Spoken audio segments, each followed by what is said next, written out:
प्यारे साथियों, यदि आप लोग भी क्लास 12th का फाइनल एग्जाम 2025 में देने जा रहे हो तो यह वीडियो आपके लिए काफ़ी इंपॉर्टेंट होने वाला है। क्योंकि प्यारे साथियों, अभी के इस वीडियो में ना हम लोग हिंदी का चैप्टर नंबर 5 यानी कि रोज चैप्टर को समाप्त करने वाले हैं इस वीडियो में। क्योंकि इस चैप्टर से जितना भी प्रश्न पूछा जाता है सारा ऑब्जेक्टिव सब्जेक्टिव सारांश मतलब पूरा चैप्टर ही हम लोग इस वीडियो में कंप्लीट करेंगे। ठीक है, तो चलिए ज़रा हम लोग बात नहीं करेंगे। देखिए, सबसे पहले जान लीजिए जो रोज चैप्टर है इसका लेखक कौन है। तो लेखक हो जाएगा सच्चिदानंद हीरानंद बादशाहयान अज्ञे। तो ये आपको ध्यान रखना है। ठीक है, लेखक। अब आगे बढ़ते हैं। आगे देखिएगा कहानी के प्रमुख पात्र में। तो देखिए कहानी में जो है ना पत्नी जो मालती है, पत्नी, देखिए ध्यान रखिए, पत्नी जो मालती है, पत्नी का नाम क्या है, मालती। ठीक है, ध्यान रखिए, पत्नी का नाम है मालती और मालती का पुत्र एक जो है ना टीटी है। ठीक है, और ध्यान रखिए पति का नाम क्या है। तो देखिए मालती के पति का नाम हो जाएगा क्या, तो महेश्वर, जो कि डॉक्टर था। ध्यान रखिए, यहाँ पर थोड़ा सा कंफ्यूजन होगा। जो पति जो है ना, देखिए महेश्वर का पत्नी कौन था, तो मालती था। ये ध्यान रखिए इस प्रकार से। और ध्यान रखिए, और जो है ना मालती के पति कौन थे, तो महेश्वर थे। ये ध्यान रखिए। अब ये आपका कंफ्यूजन दूर हो गया ना। पत्नी की एक पुत्र जो है ना पुत्र था जो जिसका नाम टीटी था, और महेश्वर जो है वो डॉक्टर था। अब भाई, देखिए भाई बहन में अज्ञे और मालती थे। ठीक है, देखिए ध्यान रखिएगा, भाई बहन में क्या है, भाई बहन थी कौन, अज्ञे और मालती, दोनों भाई बहन थी। ये भी आपको ध्यान में रखना है। प्यारे बच्चों, में बता दूं यह चैप्टर बहुत बड़ा है और इससे सबसे ज्यादा प्रश्न बोर्ड एग्जाम में पूछा जाता है, इसलिए मैं थोड़ा फास्ट में करूंगा। ठीक है, चलिए यहाँ पर देख लेते हैं, समझने का प्रयास करिएगा। देखिए कथावाचक और भाई, तो देखिए कथावाचक और भाई जो है ना सच्चिदानंद हीरानंद बादशाहयान अज्ञे हैं। ठीक है, ये कथावाचक और भाई जो है ये कौन थे, तो सच्चिदानंद हीरानंद बादशाहयान अज्ञे जी। ठीक है, अब चलिए लेखक क्या कहते हैं, तो आधुनिक हिंदी जगत के अज्ञे का महत्व इस जो है ना इस अधिक जो है ना इस कारण अधिक है, वे जो है ना प्रयोगवाद के उन्नयक माने जाते हैं, इसलिए वो क्या है सबसे ज्यादा प्रमुख है। और देखिए उनकी प्रतिभा जो है ना बहुमुखी थी। वे कवि, विचारक, कथाकार, पत्रकार भी थे। साथ ही वे साहित्य की कई विधाओं, यात्रा साहित्य, आलोचना, डायरी आदि विधाओं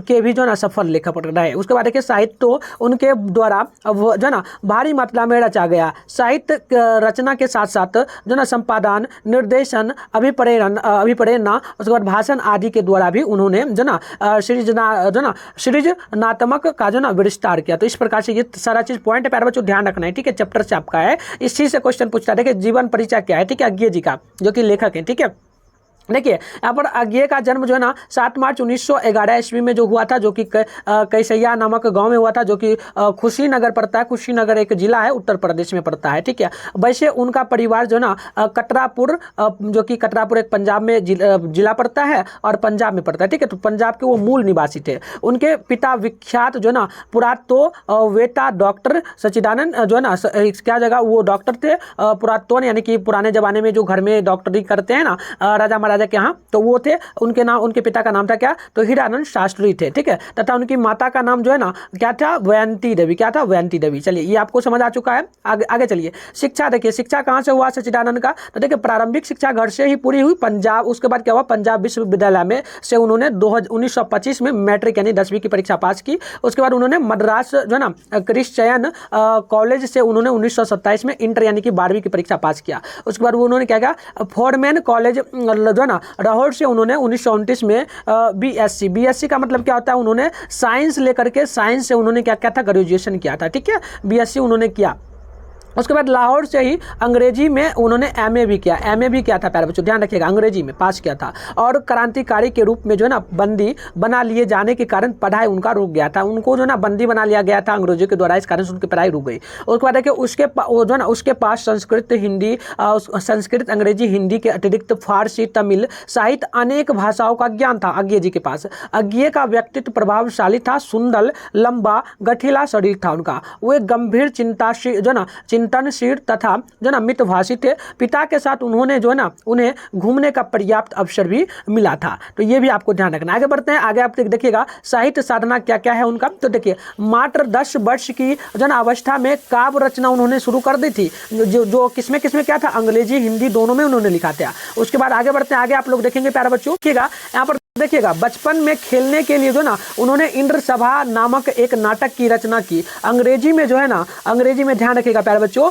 अंग्रेजी में एक उपन्यास है 1924 से 1925 में रचा तथा पहली कहानी 1924 में जो ना स्काउट पत्रिका यानी कि इलाहाबाद में छपी थी उनका। उसके बाद 1930 के बाद उनका लेखन जो है ना नियमित हो गया, यानी कि हमेशा वो लिखते रह गए। उसके आगे बढ़ते हैं, आगे आप लोग देखेंगे। उसके आगे देखिए पॉइंट वाइज मैंने लिख दिया, पहला पॉइंट में लिखना है कहानी संकलन उनका क्या है। तो देखिए जो ना विप गथा, जो उसके बाद हो जाएगा जयदौल, ये तेरे प्रतिरूप, छोड़ा हुआ रास्ता, लौटी पगडंडियां आदि है उनका कहानी संकलन है। ये सभी ध्यान रखिए। बोर्ड अभी देखिए हम जो ना सब्जेक्ट ऑब्जेक्टिव का कराएंगे तो उसमें ये सब प्रश्न आएगा। आप देखिए और दूसरा पॉइंट में है उपन्यास शेखर में। देखिए एक जीवनी, उन्होंने उपन्यास शेखर में क्या लिखा, एक जीवनी, जो कि प्रथम भाग 1941 में हुआ था, द्वितीय भाग इनका जो ना क्या होता प्रकाशन हुआ था 1944 में। ठीक है, उसके बाद अपने जो ना अजनबी, ये उनका प्रकाशन कब हुआ था 1961 में। ये भी आपको ध्यान रखना है। ठीक है, आगे बढ़ते हैं। देखिए तीसरा पॉइंट में यहाँ पर जाएगा नाटक वो जो है ना उत्तर प्रियवादी थे नाटक में। उसके बाद देखिए काव्य में, काव्य संकलन में क्या था, भगदूत चिंतन, और उसके बाद हो जाएगा इतलयम, हरी घास पर जो ना क्षण भर, उसके बाद बाबरा, अहेरी, आंगन के पैर, ये सारे हैं। उनके बाद द्वार, कितनी नावों में कितनी बार। उसके बाद देखेंगे, उसके बाद हो जाएगा जो ना सरा निरा ऐसा कोई घर अपने देखा। तो इस प्रकार से वो सारा जो ना काव्य संकलन है। आगे बढ़ते हैं, पांचवा पॉइंट में हम लिख दिए हैं यात्रा साहित्य। ठीक है, देखिएगा यात्रा साहित्य में क्या है, अरे यायावार रहेगा याद। उसके बाद है एक बूंद सहरसा, मतलब कि यात्रा साहित्य में ये दोनों यात्रा जो है उन्होंने लिखा है निबंध में। ठीक है, चलिए आगे बढ़ते हैं। आगे देखिएगा साहित्य निबंध में उन्होंने क्या लिखा है, जो ना त्रिशंकु, उसके बाद हो जाएगा आत्मेन पद, उसके बाद हो जाएगा आलवार, उसके बाद जो ना अगपतन, भमबंती, अंतरा, जो ना सावसती, और उसके बाद संतवर। उसके बाद सातवां में देखिएगा संपादन क्या उसका, उनका तो हो जाएगा तार सप्तक प्रथम, दूसरा जो है ना दूसरा, तीसरा तथा चौथा नेहरू अभिनंदन। उसके बाद हो जाएगा ग्रंथ, उसके बाद पुष्पकरिणी, और जो ना सबंत अष्टर। इस प्रकार से उन्होंने क्या क्या है संपादन भी किया है। ठीक है, तो ये सारे पॉइंट आपको ध्यान रखना है इस सभी को। ठीक है, चलिए 8 नंबर में पॉइंट में हम लिखे हैं पत्रिका में उन्होंने कहाँ का काम किया। तो देखिए सैनिक आगरा में उन्होंने क्या था, विशाल भारत कोलकाता में, उसके बाद प्रतीक नामक पत्रिका था वो प्रयागराज में क्या था, उसके बाद दिन नामक था तो उन्होंने दिल्ली में क्या, शॉर्ट जो ना थॉट और वॉक, उसके बाद हो जाएगा एवरीमेंस, जो कि अंग्रेजी में संपादन उन्होंने किया था। इसके अतिरिक्त अनुवाद का भी जो है ना कार्य उन्होंने किया था। कहानीकार के रूप में उनका जो ना महत्वपूर्ण स्थान, उनकी कहानियां उनके क्रांतिकारी जीवन से जुड़ी हुई है और प्रेम रोमांस पर भी जो है ना लिखी गई है। साथ ही मनोविज्ञान को भी उन्होंने क्या है छुआ है, ये भी ध्यान रखिएगा। चलिए आगे बढ़ते हैं। आगे देखिएगा उनकी जो है ना यह विशेषता है कि उन्होंने हिंदी को एक नया जो है ना आयाम दिया है। उनका मृत्यु कब हो गया, तो मृत्यु उनका हो गया था 4 अप्रैल 1987 ईस्वी को, ये ध्यान रखिएगा 4 अप्रैल 1987 को उनका मृत्यु भी हो गया। तो प्यारे बच्चों ये था आपका इंट्रोडक्शन, मैंने करवा दिया। आप देखिए थ्योरी, ये देखिए सारांश, जो कि सीधे आपसे 5 नंबर से शायद ज्यादा में ही पूछा जाता होगा, मुझे ध्यान नहीं है, आप कमेंट बॉक्स में बताना। ठीक है, तो ये चलिए फटाफट से करते। देखिए आप ध्यान रखना, रोज शीर्षक कहानी के रचयिता कौन है, तो आधुनिक हिंदी साहित्य के विद्वान श्री सच्चिदानंद हीरानंद बादशाहयान अज्ञे द्वारा लिखी गई है। अज्ञे जी की जो ना बहुचर्चिता जो ना आधुनिक हिंदी साहित्य के जो ना मेभम, ठीक है प्यारे बच्चों, मेभम मध्य वर्ग भारतीय समाज में घरेलू स्टोरी के जीवन और जो ना मनोदशा पर जो ना सहानुभूति पूर्वक जो ना विचार किया गया है। घरेलू स्त्री के जीवन में काम के अलावा कुछ नहीं रह जाता है, वो अपना सारा समय जो ना घर के कामों में ही निकाल देती है। इसके बाद देखिएगा इस कहानी के जो ना प्रमुख पात्र लेखक और उसकी बहन मालती है। कहानी की शुरुआत जो है ना अचानक से होती है। दोपहर को उस आंगन में पैर रखते ही जो है ना मुझे ऐसा जान पड़ा मानो उस पर किसी सांप की जो ना छाया मंडरा रही है। जो ना उनकी आहट सुनकर मालती बाहर आई। अंदर पहुंचकर लेखक ने पूछा वो यहाँ नहीं है, तो उन्होंने उत्तर क्या दिया, मालती बोली कि मिला भी दोपहर जो ना दफ्तर से ही नहीं आए। ठीक है ना, मिला अभी दफ्तर से नहीं आए हैं। उसके बाद उन्होंने बोला कि मालती पंखा उठा लाई और जो ना वो क्या कि ऊपर झुलाने लगी, किन पर, तो अज्ञे जी पर। ठीक है, क्योंकि अज्ञे जी भाई थे मालती के। ठीक है, आगे चलिए देखिए कहानी के जो है ना यह कहानी विचित्र ढंग से प्रारंभ होती है। मालती अतिथि से जो ना हालचाल भी नहीं पूछती। उसके व्यवहार जो ना कल्या पालन का भी भाव कुछ अधिक ही हो गया था। उसके बाद देखिए बचपन की मालती चंचल लड़की शादी के बाद जो है ना इतनी बदल जाती है कि चुप्पी उसकी चेहरे पर जो ना छा जाती है, यानी कि चुप रहती है। उसका व्यक्तित्व भी बुझ बरसा गया था। अतिथि का जो ना आगमन वहाँ कोई उल्लास का कारण नहीं, और अतिथि को भी वहाँ कोई छाया उसके बाद जगह मंडराती सी दिखाई देती है। मौन छाए वातावरण को मालती का बच्चा भंग करता है। मालती का बच्चा का क्या नाम था प्यारे बच्चों? टीटी। ठीक है, ध्यान रखिए। मालती उसको संभालने चली गई जाती है। मालती लेखक के दूर के रिश्तेदार की बहन थी, ध्यान रखिएगा। उसके बाद जो ना वह उसके साथ सखी रूप में जो ना रही थी। उनका संबंध ऐसा ही था, साथ खेलती, रलती पिटती, और जो ना पढ़ने भी साथ ही जाते थे। उसके बाद लेखक 4 वर्ष बाद उससे मिलने आया था। बच्चे का जो ना नाम लेखक ने पूछा तो पता चला कि जो ना नाम कोई नहीं,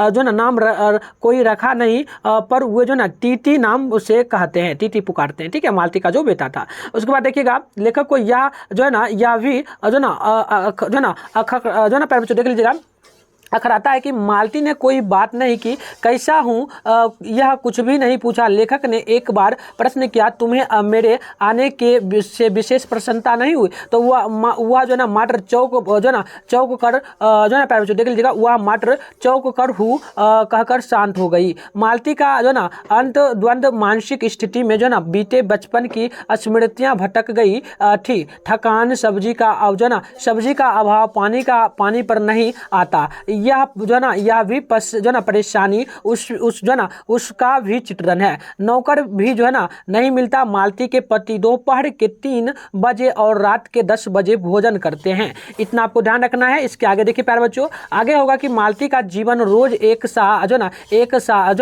सा ही है। पति का अधिकांश समय जो ना डिपेशनरी, यानी कि वो जो ना डिपेशनरी नामक वहाँ पर मतलब सरकारी दफ्तर में काम करते हैं, बीतता है, या सोने में बीतता है। यहाँ मालती की जो ना आंतरिकता को भी भली भांति उभारा गया है, जिसमें लेखक को सफलता भी मिली है। उसके पति का आगमन होता है। लेखक ने उनको जो है ना पहली बार देखा था। दोनों का परिचय हुआ। उनका नाम था महेश्वर। मालती के पति का नाम था महेश्वर। वे एक साथ सरकारी अस्पताल में जो ना चिकित्सक थे। उनकी अस्पताल की जो है ना जिंदगी भी जो ना बड़ी चर्चा में थी। आगे बढ़ते हैं। इसके आगे आप देखिएगा प्यारे बच्चों, उनकी रूटीन पर ही दोनों में जो ना वार्तालाप होता रहा। खाना आ गया। लेखक ने मालती से पूछा, तुम नहीं खाओगी? तो उत्तर महेश्वर ने दिया कि वह पीछे खाया करती है। महेश्वर और अतिथि बाहर जो ना पलंग पर बैठकर जो ना अनौपचारिक वार्तालाप करते रहे। मालती बर्तन मांजती है। बच्चा बार बार जो ना पलंग से गिर जाता है। मालती तीखी प्रतिक्रिया दिखाती है। यह जो ना आभास होता है कि वह बताना चाहती है कि वह बर्तन मांजे या बच्चा संभाले। यह कहानी नारी की विषम स्थिति पर गहरी छाया डालती है। तो ये भी आपको ध्यान रखना है। आगे देखिएगा, यह जो है ना उसके बाद देखिएगा यहाँ से प्यारे बच्चों का कहानी का अंत भी करुण है। 11 का घंटा बजता है। मालती कहती है 11 बज गए। यह उसकी जो है ना गहरी निराशा का भाव है। रोज ही यह होता है। 1 घंटा और एक महत्वपूर्ण है। महेश्वर कुछ आम लाए थे जो ना अखबार में लिपटे थे। महेश्वर उन्हें जो ना धोने को कहते हैं। मालती उस पर जो ना अखबार के टुकड़े को पढ़ती है। यह बताता है कि मालती की जिंदगी एक दायरे से जो ना सिमट गई। वह अखबार भी नहीं पढ़ सकती। यहाँ जो ना यह भी तलप व्यंजित है कि वह बाहरी दुनियादारी से मिलना जो ना चाहती है। तो इस प्रकार से ये आपका था प्यारे बच्चों सारांश, जो कि समाप्त हो गया। अब चलिए प्रश्न उत्तर को देखते हैं। अब देखिएगा प्यारे बच्चों, आपसे 2 मार्क्स और 5 मार्क्स में जो भी प्रश्न पूछा जाता है, मैं आपको यहाँ पर सारे प्रश्नों का उत्तर बताऊंगा। देखिए, मालती के घर का जो ना वातावरण आपको कैसा लगा, अपने शब्दों में लिखे। तो उत्तर लिखना आपको। मालती के घर का वातावरण तो इस प्रकार था जैसे कि वहाँ कोई छाया मंडरा रही है। मशीन की तरह जो ना उसकी दिनचर्या थी। उदास मन एवं थका तन, जिसमें खुशियाँ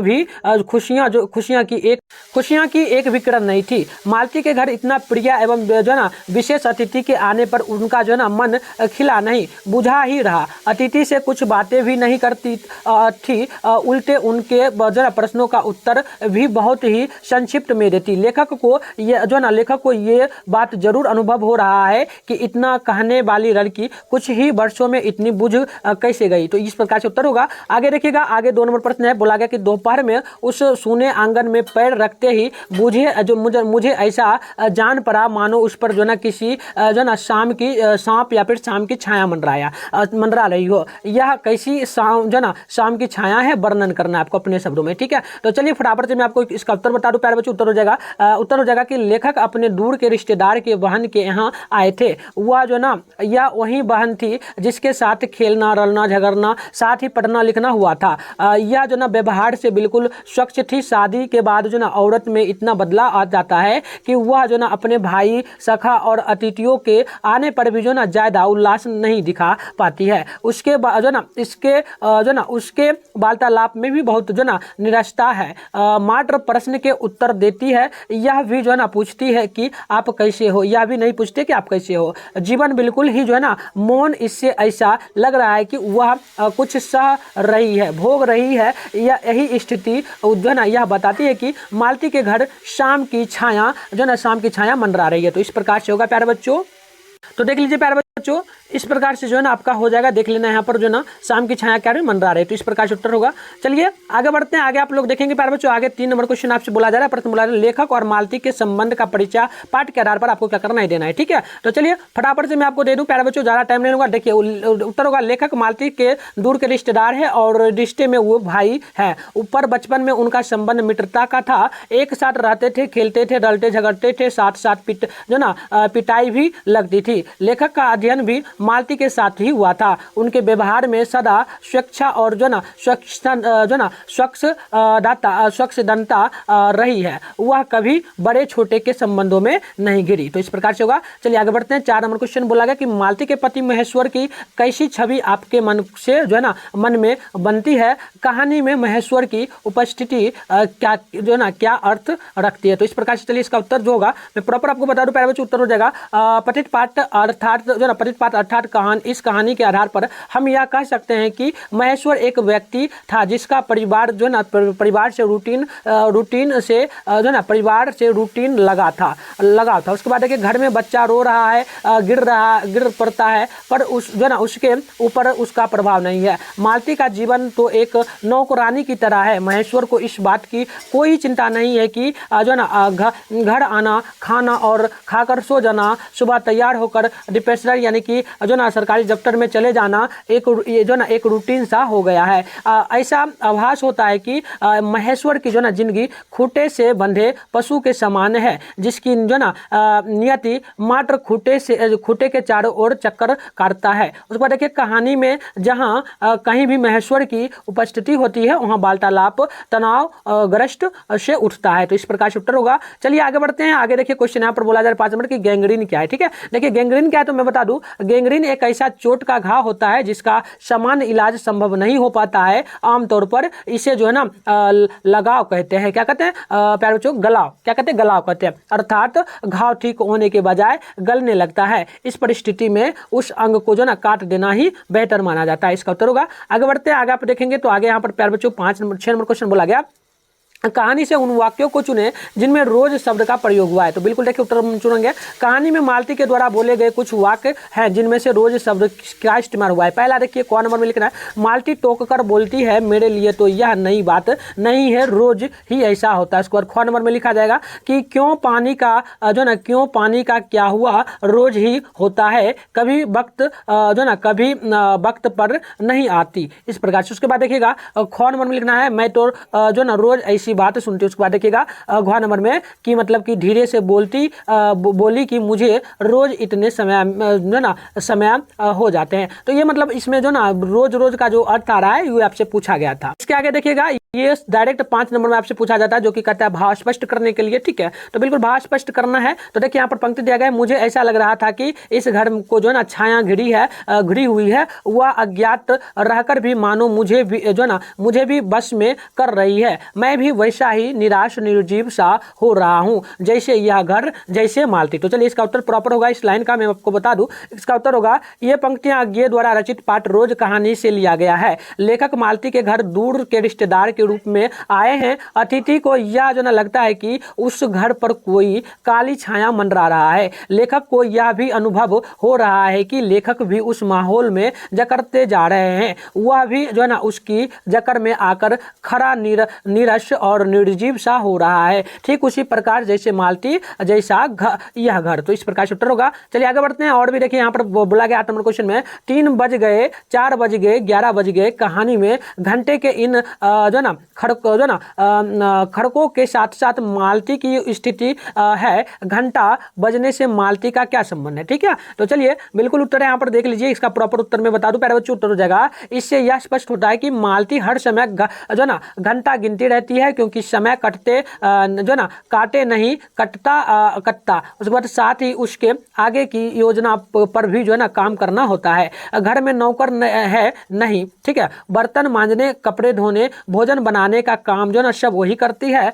घंटा बजने पर उसकी जो ना दो जो ना मानसिकताएं रहती है। पहली यह कि जो ना चलो अब इतना समय बीत गया। उसके बाद दूसरा होता है कि चलो अब यह कर लो, और जो ना हर घंटा गिनना उसको आभास कराता है कि अब इतना समय बीत गया है। तो इस प्रकार से इसका उत्तर होगा। चलिए आगे बढ़ते हैं। आगे आप लोग देखेंगे प्यारे बच्चों, आगे देखिएगा इसमें 9 नंबर में भी सेम वही बात बोला है। भाव स्पष्ट करने के लिए 5 नंबर में पूछा जाता है, ठीक है। तो देखिएगा यहाँ पर पंक्ति दिया गया है, मैंने देखा कि पवन में जो ना चीड़ के वृक्ष गर्मी से सूख कर मतमैले हुई। उसके बाद चीड़ वृक्ष धीरे धीरे गा रहे, कोई रंग जो कोमल है किंतु करुण नहीं, और शांति में किंतु उद्देश्य जो ना उद्देमय नहीं। तो इस प्रकार से इसका अर्थ क्या होगा, तो बिल्कुल मैं बता दूं। इसका प्रॉपर अर्थ आप लोग देखेंगे प्यारे बच्चों, तो प्रस्तुत पंक्ति लिखना है आपको। प्रस्तुत पंक्तियां अज्ञे जी द्वारा रचित पाठ जो ना रोज कहानी से ली गई है। यह लेखक यह बताना चाहते हैं कि एक दिन जो ना रात के करीब 10:30 बज रहे थे।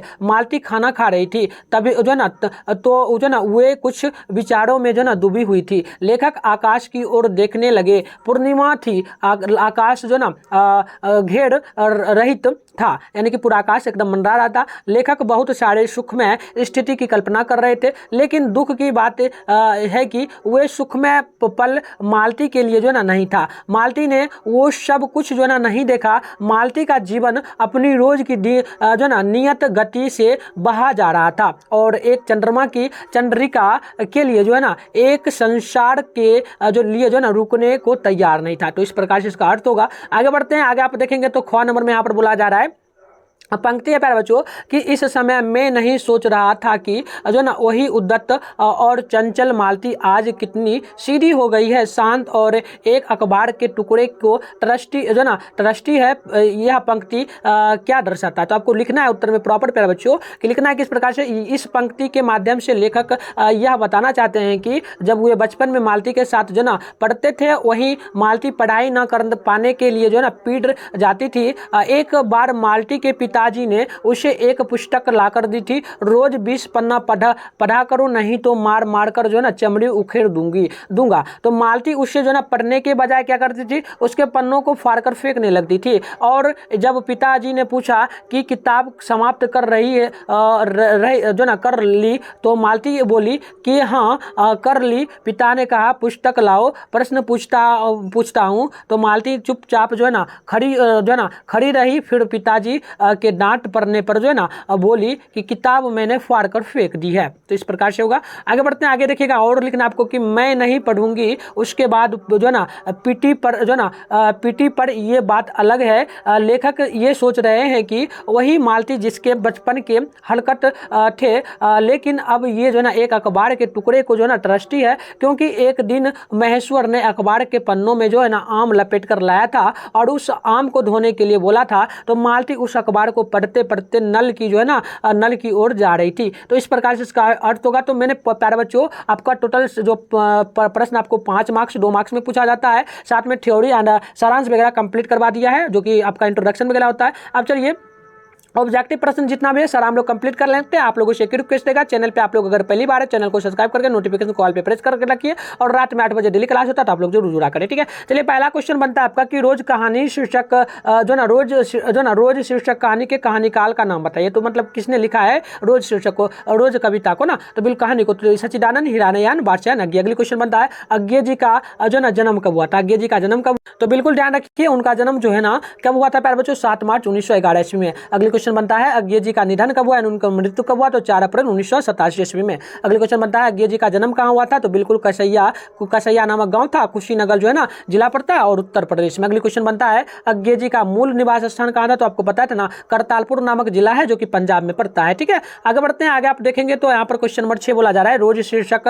कहानी का जो ना पूर्व नाम क्या था, तो बिल्कुल गैंग्रीन था, ये भी आपको ध्यान रखना है। चलिए आगे बढ़ते हैं, आगे आप देखेंगे 7 नंबर क्वेश्चन आपसे बोला जा रहा है किस पाठ में आया है दोपहर में उस सूने आंगन में पैर रखते ही मुझे ऐसा जान पड़ा मानो उस पर जो है किसी शाम की छाया मंडरा रही हो, तो ये था रोज कहानी में, ठीक है। अगली क्वेश्चन यहाँ पर देखिए बोला जा रहा है 8 नंबर की किस पाठ में आया है कि 3 बज गए 4 बज गए 11 बज गए, ये किस पाठ में आया, तो ये आप पढ़े हैं ना अभी रोज पाठ में, ठीक है। चलिए आगे बढ़ते हैं, आगे आप देखेंगे तो यहाँ पर क्वेश्चन नंबर 9 बोला जा रहा है ये किस पत्र पत्रिका से जुड़े नहीं थे, तो बिल्कुल वो जो है ना यहाँ पर नोट कर लेना सैनिक आगरा और विशाल भारत कोलकाता से नहीं जुड़े थे, ठीक है। चलिए आगे बढ़ते हैं, आगे आप सॉरी प्यारे बच्चों इन सभी से जुड़े थे, ठीक है। देखिए इन सभी से जुड़े थे, यहाँ पर देख लीजिए इन सभी से जुड़े हुए थे, इन सभी से जुड़े थे, लेकिन ऑप्शन नंबर बी में क्या दिया गया है युवक पटना इनसे नहीं जुड़े थे, तो ये ध्यान रखना है। आगे बढ़ते हैं 10 नंबर क्वेश्चन आपसे बोला जा रहा है अज्ञे ने किस जो है ना अज्ञे ने किस उम्र में कविता लिखनी शुरू की, तो 10 वर्ष, अभी मैंने बताया था ना 10 वर्ष में। 11 नंबर क्वेश्चन है कौन सा कहानी संकलन अज्ञे का लिखा नहीं था, तो बिल्कुल ये जो नहीं लिखा गया है ये आपका ट्रिक्स ये अज्ञे जी नहीं लिखे है ना,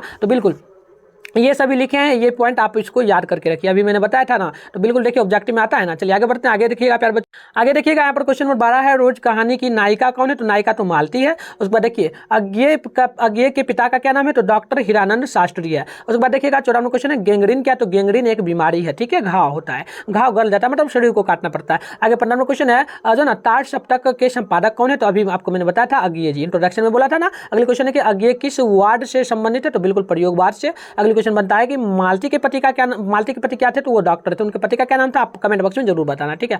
चलिए बढ़ते हैं 18 नंबर क्वेश्चन आपसे बोला जा रहा है प्यारे बच्चों की मालती महेश्वर की जो ना संतान का क्या नाम था, तो बिल्कुल उसके संतान का नाम था टीटी जो कि बेटा था मालती और महेश्वर का। आगे बढ़ते हैं, आगे आपके क्वेश्चन देखेंगे प्यारे बच्चों 19 नंबर बोला जा रहा है रोज कहानी में अतिथि बनकर कौन आया था, बिल्कुल आपको याद रखना है मालती के दूर के रिश्तेदार जो कि अज्ञे जी थे, ठीक है। आगे बढ़ते हैं क्वेश्चन नंबर 20 यहाँ पर बोला जा रहा है अज्ञे को ज्ञानपीठ पुरस्कार किस रचना से प्राप्त हुआ है, तो बाबरा अहेरी से। अगली क्वेश्चन यहाँ पर देखिए किस नंबर है रोज कहानी घंटे किस जो ना खड़कन के साथ जो ना समाप्त होती है, तो बिल्कुल आपको 11 बजे समाप्त होती है। अगली क्वेश्चन देख लीजिएगा शेखर जीवन जो ना किस विधा की कृति है, तो उपन्यास की, ये भी आपको ध्यान रखना है। चलिए आगे बढ़ते हैं, क्वेश्चन यहाँ पर बोला जाता है इस नंबर अज्ञे की माँ का क्या नाम था, तो बिल्कुल वैंती देवी नाम था। अगली क्वेश्चन देखिए 24 नंबर है जो ना रोज शीर्षक कहानी में किसने पूछा तुम जो ना कुछ पढ़ती लिखती हो, तो पढ़ती लिखती नहीं हो, तो ये भाई पूछा था, ठीक है। चलिए आगे बढ़ते हैं, क्वेश्चन यहाँ पर देखेंगे 25 नंबर है निम्न में से जो ना किस कहानी में गैंग्रीन का उल्लेख है, तो बिल्कुल रोज कहानी में। अगली क्वेश्चन यहाँ पर बोला जा रहा है कि दूसरा सप्तक का प्रकाशन किस वर्ष हुआ, तो 1951 में,